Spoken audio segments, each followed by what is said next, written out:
This is newly restored 273D. Oliver, they call it a jigsaw. Some people call it a scroll saw. It's hard to say, but took a couple weeks to do, and down to bare metal like we did the last machine. Not a lot of new parts. This thing only has 200 and maybe 340 hours on it. It's got an hour meter. 345 hours, but it did need to be gone through. Come a little closer and take some close-ups of some of the detail work. This is a Woodward light. It's original to the machine. Restored it as well. Took everything apart at the top. These are all the return springs up here. All detailed out and correct. And this is an air pump. It runs air down and blows the sawdust away as you run the machine. Right now it has a 12-inch blade in it. It can take up to an 18-inch blade. Quite a bit of cutting capacity.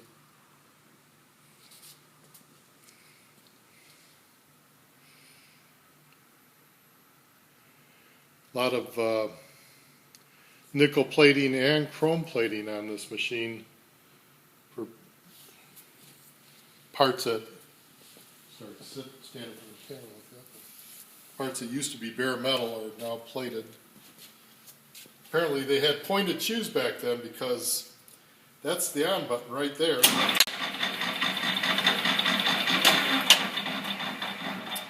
Off button.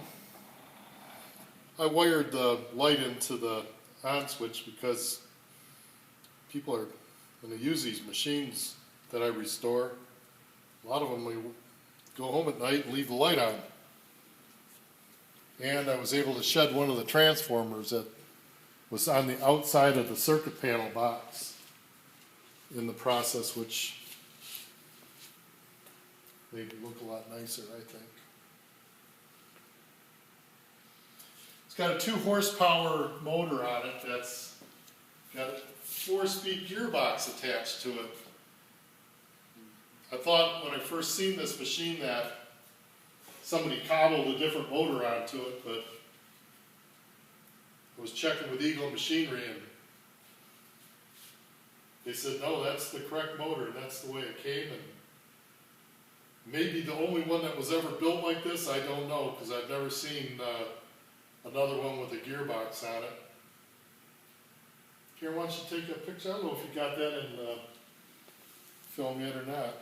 Take a picture of the circuit panel box maybe and the giant motor. You know, it looks like it would be clumsy to walk around, but actually the table pretty much covers the motor. So, and when you use it, you operate it from over here anyhow. Pretty quiet. It's on its slowest speed right now.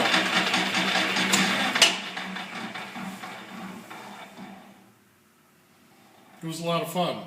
The table also tilts 30 degrees either way.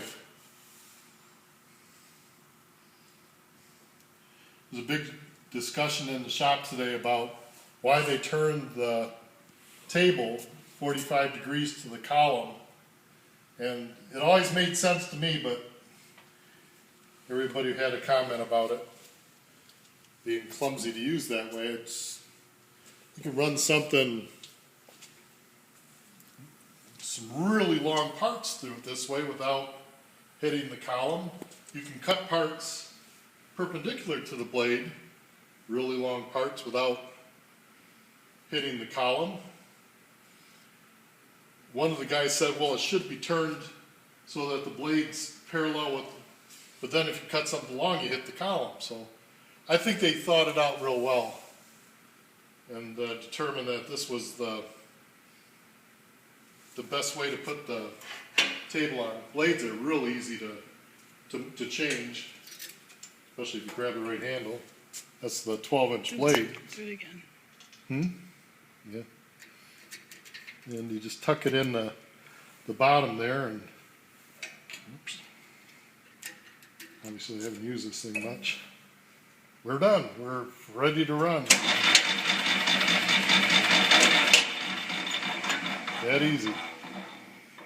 Mostly for passing the blade through a hole in a part and then cutting a ID. Otherwise, I think you'd probably just use a bandsaw. Air comes out here from this pump up here, blows the dust out of the way. You can feel it, the air pump, when the machine's running.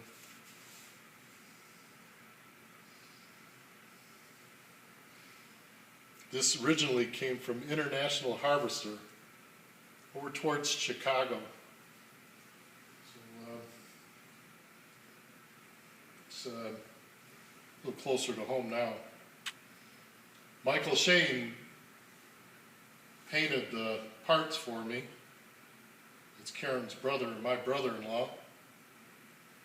Oliver Eagle Machinery printed me a manual Teresa there, helped me out with that. It didn't really take very many parts. Anything that I really needed, I manufactured right here in my shop. Well. End of story. On to the next one.